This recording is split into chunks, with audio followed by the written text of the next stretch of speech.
നമസ്കാരം. Raf talks ഫുട്ബോളിലേക്ക് ഏവർക്കും സ്വാഗതം. ഇന്ന് ലാലിഗയിൽ നടക്കുന്ന മത്സരത്തിൽ അത്ലറ്റിക്കോ മാഡ്രിഡ് കളിക്കളത്തിലേക്ക് ഇറങ്ങുന്നുണ്ട്.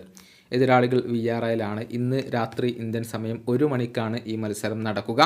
വിയ്യാറയലിൻ്റെ മൈതാനത്ത് വെച്ചുകൊണ്ടാണ് ഈ മത്സരം അരങ്ങേറുക. അർജന്റീൻ ആരാധകർ എല്ലാവരും ഇതിനുവേണ്ടി കാത്തിരിക്കുകയാണ്. എന്തെന്നാൽ ഹൂലിയൻ ആൽവരസ് ഇന്നത്തെ മത്സരത്തിൽ അരങ്ങേറ്റം കുറിക്കും എന്നാണ് ഇപ്പോൾ പ്രതീക്ഷിക്കപ്പെടുന്നത്.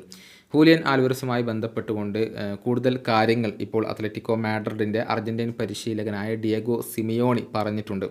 അതായത് വളരെ വേഗത്തിൽ അദ്ദേഹം ക്ലബ്ബുമായി അഡാപ്റ്റ് ആകുന്നുണ്ട് എന്നാണ് ഡിയേഗോ സിമിയോണി പറഞ്ഞിട്ടുള്ളത്. അത്ലറ്റിക്കോ മാഡ്രിഡിൻ്റെ DNA ആണ് ഹൂലിയൻ ആൽവരസിന് ലഭിച്ചിട്ടുള്ളതെന്നും അദ്ദേഹം കൂട്ടിച്ചേർത്തിട്ടുണ്ട്. പരിശീലകൻ്റെ വാക്കുകൾ ഇങ്ങനെയാണ്: ഞങ്ങൾ വളരെയധികം അന്വേഷിച്ച ഒരു താരമാണ് ഹൂലിയൻ ആൽവരസ്. തീർച്ചയായും അദ്ദേഹം ഞങ്ങളെ വളരെയധികം സഹായിക്കും. കഴിഞ്ഞ 4 ദിവസമായി അദ്ദേഹം ട്രെയിനിങ് നടത്തുന്നുണ്ട്. വളരെ പെട്ടെന്ന് തന്നെ ക്ലബ്ബുമായി അഡാപ്റ്റ് ആവുന്നുണ്ട്. വളരെയധികം ആവേശത്തോടു കൂടിയാണ് താരം ഇപ്പോൾ ഉള്ളത്. എവിടെ നിന്നാണ് വരുന്നത്, ഇനി എവിടേക്കാണ് പോകേണ്ടത് എന്നുള്ളതിനെക്കുറിച്ച് കൃത്യമായ ഒരു ധാരണ, ഒരു പ്ലാൻ അദ്ദേഹത്തിനുണ്ട്. അത്ലറ്റിക്കോയുടെ DNA ലഭിച്ചിട്ടുള്ള ഒരു താരം കൂടിയാണ് അദ്ദേഹം. ഇതാണ് പരിശീലകനായ ഡിയേഗോ സിമിയോണി ഇപ്പോൾ പറഞ്ഞിട്ടുള്ളത്.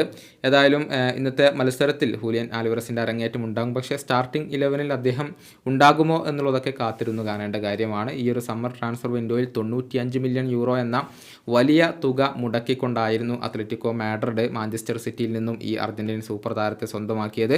മാഞ്ചസ്റ്റർ സിറ്റിയിലും അതുപോലെ തന്നെ അർജന്റീന ദേശീയ ടീമിന് വേണ്ടിയുമൊക്കെ മിന്നുന്ന പ്രകടനം നടത്തിയിട്ടുള്ള താരമാണ് ഹൂലിയൻ ആൽവരസ്.